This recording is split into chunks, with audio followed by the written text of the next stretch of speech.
आपले विचार मांडण्यासाठी या ठिकाणी उपस्थित आहे। तर म्हणायचं गेलं तर माझ्या पूर्वी आदरणीय बाबूरावजी कदम यांना बोलायचं होतं, आदरणीय हेमंत पाटलांना बोलायचं होतं, पण 4:15 वाजता हेलिकॉप्टरचं टेकऑफ आहे, त्यामुळे निश्चितपणाने वेळेच्या आत जाणं मला गरजेचं असल्यामुळे आणि पुन्हा संध्याकाळी जळगाव जिल्ह्याच्या पुढे सभा असल्यामुळे मी दोघं नेत्यांची, जिल्हा प्रमुखांची सगळ्यांची माफी मागतो। सन्माननीय व्यासपीठ समोर बसलेले सगळे माझे मतदार बंधू, लाडक्या बहिणी आणि पत्रकार मित्रांनो आणि चोरून ऐकणाऱ्या माझ्या भाजपच्या बांधवांना, खरं म्हणायला गेलं तर आताच या ठिकाणी पहिलं व्यासपीठ मी असं पाहिलं हेमंतरावजी की जिथे अर्धा तास पहिले भाजपची सभा होती आणि नंतर अर्ध्या तासाने आपली सभा होती, म्हणजे पिक्चर एकाच पडद्यावर 2 जणांचा चालतो। माझ्या पूर्वीचे वक्ते सगळ्या पद्धतीने भाषण करत होते आणि सांगत होते की आपल्या एकनाथराव संभाजीराव शिंदे साहेबांनी काय कामं केली। सगळ्यात महत्वाचं काम केलं म्हणजे महिला सक्षमीकरणाच्या घोषणा मागच्या 50 वर्षापासून मी जे ऐकत होतो, त्या महिलांना न्याय देण्याचं काम जर कोणी केलं असेल तर ते शिंदे साहेबांच्या सरकारने केलं। आज आपण बघतोय या मतदारसंघामध्ये बाबूरावजी निवडून आल्यापासून कायम मंत्रालयामध्ये आपल्या मतदारसंघाच्या समस्या मांडण्याकरता विधानसभेमधल्या सभागृहामध्ये कायम प्रश्न मांडत असतात। एक लढवय्या आमदार तुम्ही या मतदारसंघातून निवडून दिलेला आहे। अशोक चव्हाण साहेब इकडे बोलून गेले की गुलाबराव पाटील म्हणले मुखेडच्या सभेत असे बोलले की इथं पाणी दूषित पाजतात, त्यांनी म्हणे एकही योजना पूर्ण केली का हे सांगावं। 50,000 पैकी 30,000 योजना पूर्ण झाल्या, ते कधी तपासू शकतात, ते माजी मुख्यमंत्री आहे, खासदार आहे। पण ही वेळ कोणी आणली? 72 वर्ष तर तुमच्याच घरात सत्ता होती ना बापा, मुखेड तर तुमच्याच मतदारसंघात आहे, तिथं पाणी का बाहेर भेटलं नाही याचा तर अभ्यास करा ना।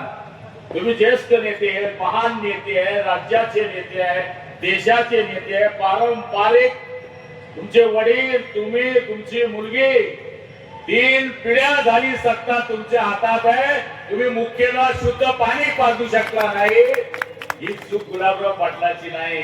गुलाबराव पाटलाच्या मतदारसंघात या, फिल्टर का पाणी मिळत आहे गुलाबराव पाटील, फिल्टर का पाणी। तुम्ही काँग्रेस मधलं पिक्चर बदलवला, इकडे आले गुलाबराव पाटील 42 वर्षापासून भगव्यामध्ये आहे, भगव्यामध्ये गुलाबराव पाटील कायम शिवसेना भाजपच्या युतीचं काम करत आलो। इथे युती झाली नसेल ते सोडा, पण तुम्हाला काँग्रेसने इतकं दिल्यानंतर तुम्ही भाजपमध्ये आलाय, त्यामुळे तुम्ही माझ्यावर टीकाच करू शकत नाही। ही काय सारा टप्पेवाला माणूस आहे, मेरा क्या बिघड सकता है भाई। माझा बाप झाला खापर पंजोबा, पंजोबा कुठेच कोणा नव्हता, त्यामुळे मला त्यांच्यावर बोलण्याची माझी बिलकुल इच्छा नाही। मी त्यांना मोठं मानतो, ज्येष्ठ मानतो, माजी मुख्यमंत्री मानतो, पण ते जर एवढे अभ्यासू असल्यानंतर बोलत असतील, 8,500 कोटीचे फक्त काम एका मतदारसंघामध्ये रोडचे झाले, हे काय मी नाही सांगत, हे गव्हर्नमेंट सांगते, हे लोक सांगतात, हे सांगतात, कुठे झाले आम्हाला माहित नाही, मी काय ते तपासले नाही, मला ते माहित नाही। पण एकनाथ शिंदे साहेबांनी महिलांकरता जे केलं त्याच्यावरही टीका झाली, म्हणे या मतदारांच्या निवडणुकीचा जुमलाय। अरे जो सोन्याचा चमचा घेऊन जन्माला आला त्याला काय समजणार? आंखें होकर भी बने अंधे को बिजली गवार क्या जाने, जिस अंधे को चिराग नहीं मालूम वो उजाला क्या जाने, जिसे लड़ना नहीं मालूम वो तीर तलवार क्या जाने। म्हणून इथं शिवसेनेच्या धनुष्यबाणावर शिवसेनेचा आमचा रामभाऊ उभा आहे, कट्टर शिवसैनिक, 30 वर्षापासून असलेला तालुका प्रमुख, आणि त्याच्याबरोबर आमचे जवळपास 15 उमेदवार या ठिकाणी निवडणुकीमध्ये उभे आहेत। सगळ्यांची निशाणी धनुष्यबाण आहे, धनुष्यबाण या चिन्हावरती उभे आहेत। आणि मला सांगायला या ठिकाणी आनंद वाटतो या ठिकाणी ते बोलून गेले की गुलाबराव पाटील पाणी आता हिमायतनगरची योजना कोणी केली, त्यांना तपासायला लावा। बाबूराव कदमांच्या पाठपुराव्यामुळे 584 कोटी रुपयाची योजना गुलाबराव पाटलांनी मंजूर केलेली आहे. ही करण्याची वेळ का आली? ज्या मूळ काँग्रेसमध्ये तुम्ही होतात. मुसलमान बांधवांना मी सांगायला आलोय, ज्या काँग्रेसमध्ये होता त्या काँग्रेसने तुम्हाला काय केलं आजपर्यंत? जसं बिर्याणी बनते ना, बिर्याणी मध्ये तेजपान लागतो, सेजपान लागतो, बच्चन फूल लागतो, बाजार लागतो. तसं मुसलमानांना यांनी काय केलं? बिर्याणी बनवण्याला तेजपान डाल दिया, सेजपान डाल दिया, पत्थर फूल डाल दिया. बिर्याणी तयार झाली, तेजपान बाहर, पत्थर फूल बाहर, बाजा फूल बाहर, इलायची बाहर. तसा वापर यांनी मुसलमानांना केला, मुसलमानांचा वापर केला. आणि आता या काँग्रेसची वाट लावली. त्यांचा एक उमेदवार उभा आहे, गुटखा किंग उभा आहे, गुटखा किंग हैदर तो उभा आहे. पोलीस बांधवांना माझी विनंती आहे, ही अशा माणसांचे त्यांच्यावर गुन्हे किती आहेत तपास करा. असे गुन्हेगार लोक, गुटखा किंग लोक जे राज्याला गुटखा पुरवतात ते उभे आहेत. आम्ही त्यांचा सत्यानाश करायला आलोय. तंबू भी लगा देंगे तो लगा देंगे धूमधाम से, और बंबू भी लगा देंगे तो लगा देंगे धूमधाम से, और भगवा लहरा देंगे तो लहरा देंगे धूमधाम से. म्हणून माझ्या माय बहिणींना मी सांगायला आलोय, तुमची हवा एकनाथ शिंदेने वाढवली.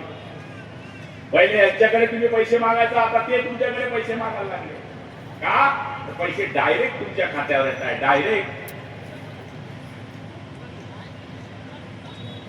एसटी मध्ये अर्ध तिकीट महिलांना केलं, त्यांना देऊ नका, एसटी मध्ये अर्ध तिकीट देऊ नका असं केलं. असं नाही केलं आम्ही. या देशामध्ये जे राहतात ते नागरिक, त्यांचा सगळ्यांचा अधिकार आहे.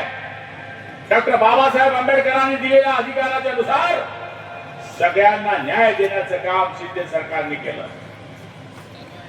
आज मी आपल्याला खात्री देतोय, हिमायतनगरच्या ज्या महत्वाच्या गोष्टी आहेत त्याच्यामध्ये एसटीपीच्या सांडपाण्याच्या व्यवस्थापनाची मंजुरी ही जी अंतिम टप्प्यात आहे ती पूर्ण करण्याचं काम आम्ही करू. त्याला 79 कोटी रुपये लागणार आहे. रेल्वे फाटकाजवळ ओव्हरब्रिज करायचं काम, गर्दी अडथळे जे आहेत ते दूर करण्याचं काम बाबूरावांचं आहे, ते सध्या करण्याचं काम आम्ही करू. 132 केव्हीचं एमएससीबीचं केंद्र या शहराला असण्याची गरज आहे.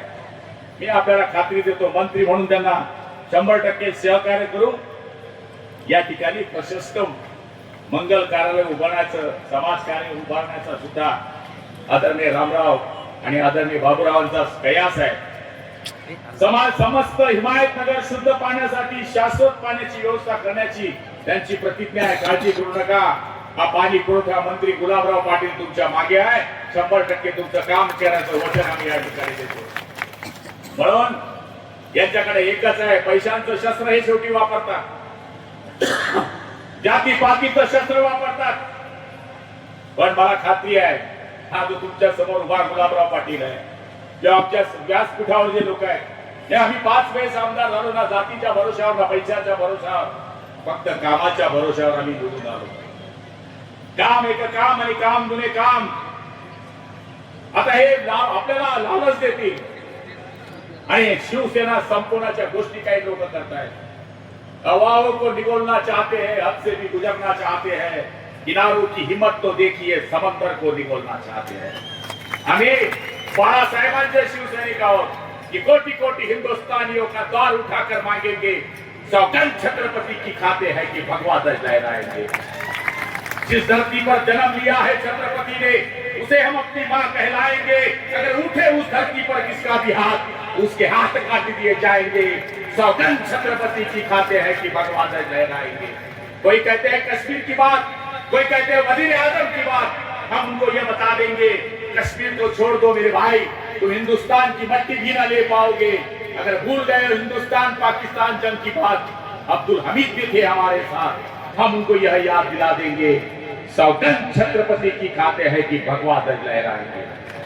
या भगव्या झेंड्या करता आम्ही 40-42 वर्ष घातलेले कार्यकर्ते आहोत. इतरांसाठी 1760 आणि आमच्यासाठी एकच हिंदू हृदय सम्राट, एकच नेता, एकच झेंडा आणि एकच विचार, याच्या भरोशावर आम्ही काम केलंय. तसेच हे आमचे रामभाऊ, याच्या कामाची पद्धत आपल्याला माहिती. मागच्या वेळेस सुद्धा ते 200 मतांनी पराभूत झाले. थोडीशी कसर बाकी आहे. आपण सगळ्यांनी जर आशीर्वाद दिला, हा राम बोल, राम राज्य या हिमायतनगर मध्ये आणल्याशिवाय राहणार नाही, हे वचन मी आपल्याला या ठिकाणी देतो. त्याच्याबरोबर जेवढे शिलेदार आहेत तेवढ्या शिलेदारांना तुम्ही धनुष्यबाणावर बटन दाबायचंय. बोलायचं भरपूर होतं, पण जर मी 10 मिनिटंही चुकलो तर 500 मीटर बाहेर जावं लागेल, 500 किलोमीटर. त्यामुळे सगळ्यांची माफी मागतो. आई जगदंबा तुम्हाला उदंड आयुष्य देव, बळदंड शक्ती देव. काँग्रेसवाल्यांचा, भाजपवाल्यांचा सत्यानाश करण्याची शक्ती देव. जय हिंद, जय महाराष्ट्र.